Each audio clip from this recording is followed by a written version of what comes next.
What's going on, guys? Welcome back to the channel, and for this year's Vlogmas, I'm doing 25 episodes of Super Hole Sunday. Now, if you don't know what that is, there's gonna be a playlist in the description below that should get you all caught up. So, happy Vlogmas. So we're out here at Freeman Lake today. I'm here with Brian. We're gonna be taking on hole 6 to hole 7 for today's super hole. So how did you get started in disc golf? Well, my uncle Butch, a lot of local people know him, Butch Harbolt. He worked with my dad at my grandfather's business. I guess he kind of got my dad into it. I was probably 12 or 13 or so. Me and my brother would piggyback with them going to Otter Creek almost every weekend, and it just kind of stuck. Been playing a while then, just on and off? Yeah, on and off. Play real heavily for a year or two and then put the bag in storage and forget about it for a couple years kind of thing. I'm ADHD like that. Yeah, that's me. That's why I'm a YouTuber, so I can combine all my hobbies into one big hobby, and then I'm good. I've noticed that I think a big reason why I didn't stick with it, you know, routinely the entire time is dependent upon who I was dating. Now that I'm dating somebody that also loves disc golf and is out here with me, I've been playing pretty steadily for the past 2-3 years straight. Definitely makes it a lot easier to have that support and stuff. I'm lucky with Jess. It took me about 1.5 years to get Jocelyn to try. She would come out and walk with me while I would throw, but I think her second shot or her tee shot on hole 2, she got a real nice S-curve and got more distance than she had ever got before. Yeah. And that shot got her hooked, and Yep. she ain't put it down since. It takes that one or two shots, and then you're just hooked. Yeah, I guarantee watching the she's disc hooked fly forever now. So today's super hole is going to be from 6 to 7. Right out of the box, we've got to throw either a long roller or some kind of shot to get past that wall of trees. And then there's like a little landing zone down there. Your second shot is the most technical shot of the whole bunch.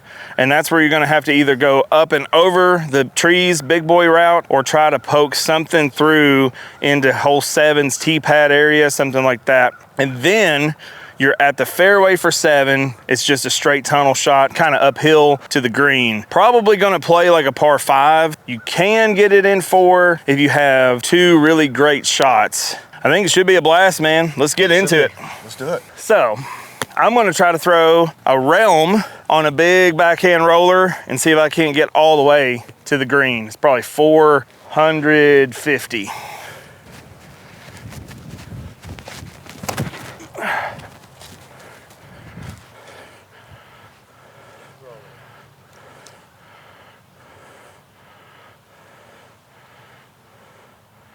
That is not bad. For how weak I felt like I threw that, that's not bad at all. Me, on the other hand, I'm gonna try to go with a little bit more airborne route. I'm not very good with my rollers.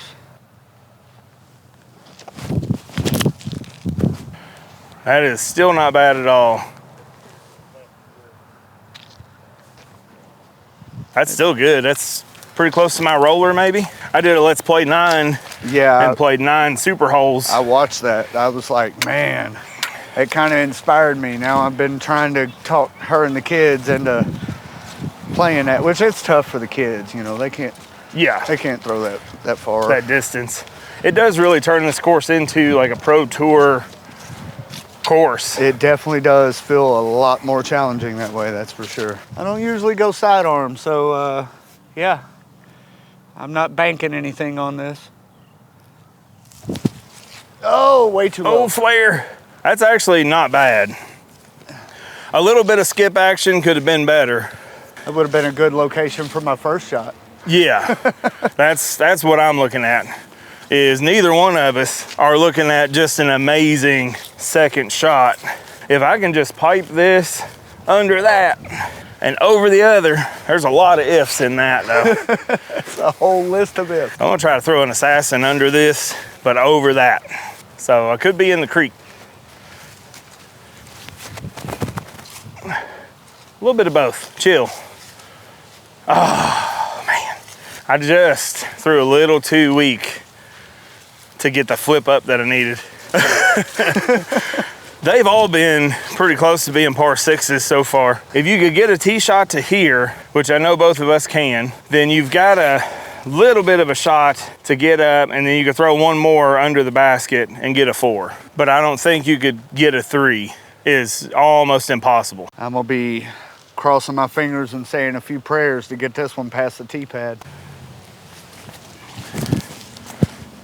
Oh, that's actually pretty good. You're gonna have like a little roller or maybe a little turnover from there. Definitely not where I wanted to be, but I'll take it. Neither one of us are where we want to be. I'm not in the creek, so I can't complain too much. Patent pending, and try to rip it straight down that fairway, I guess. This is my Assassin that's kind of like a T-bird. It's more overstable. So I'm gonna go through here. Might get smacked in the face. All right, so I'm gonna try to just rip this through here. I'm gonna have to just force it and throw hard as I can. Yeah, I mean, that's gonna be a good result though. Maybe a mid would have done better, but I don't know. There's really no good line out of there. No. Anytime I turn the hat backwards, we're in the rough. This is tough. I may just try to just stand still. Oh no. Stand up. Stand up. Roll around. Chill. All right, that's not bad. Could have been a mid-range, probably would have stood up better. I thought I was gonna have a run up. Oh yeah, yours did pretty good. Yeah, unfortunately, I don't know what I got for this one. This is not a shot shape that I'm really good with. Low ceiling with a little bit of ante. Just try to do a little short stepper and see what happens. Uh-oh. That's pretty good. I'll take it. I think if you make that putt, you got it. You got a little bit of crosswind. So I think I'm gonna try to throw a Cheif. It's kind of a little hyzer. Slide. I should have that putt. So if Brian makes his, he's got it. Well, I gotta make mine too though. You gotta make yours. I did it. So I don't even have to putt mine. If I could have got my roller up to here. That was putting 5 there. My third is what got me, because my third hit the tree and I didn't get any distance on my third shot. And his third actually got like really sneaky and got up the fairway quite a bit. So that was hole 6 to hole 7. I got caught up on my third shot. I should have just probably swallowed my pride and tried to throw a mid. But it still wouldn't have saved me, I think, because your third shot was actually pretty good to where you could throw kind of a layup shot, really. Yeah. Still a technical shot, but I just couldn't get mine as far up the fairway as I needed to from where I was at. But yeah, so what'd you think of the super hole? I liked it. I think it shakes things up a little bit. Living so close to this course and playing it every day, it's nice to kind of try something different, make it a little less part of this hole, you know. True. Which there's not a lot of them out here I'm tired of, but I get that, because I play here, you know, I played here for 15 years. So when you play here every day, you kind of get to where you know what you should shoot out here, and when you are already starting down the path of not shooting that, it's kind of frustrating or disheartening, whatever you want to call it. And if you are shooting up to normal for what you're used to, I feel like it kind of makes me, I don't know what I would call the word, I guess zombied. Yeah. You know, like I grab the disc that I know I need to grab because I made that shot 100 times. There's a ton of great super holes out here. 1 to 2, 2 to 3. But yeah, man, it's fun hanging out. I appreciate it. Anytime, man. Anytime. So that was Super Hole Sunday for this year's Vlogmas. Don't forget to come back tomorrow for another episode. And here's a playlist that's gonna have all the episodes of Vlogmas so far. Have a great day. Stay in the fairway, guys. And merry, happy Vlogmas. Let's go find some heat.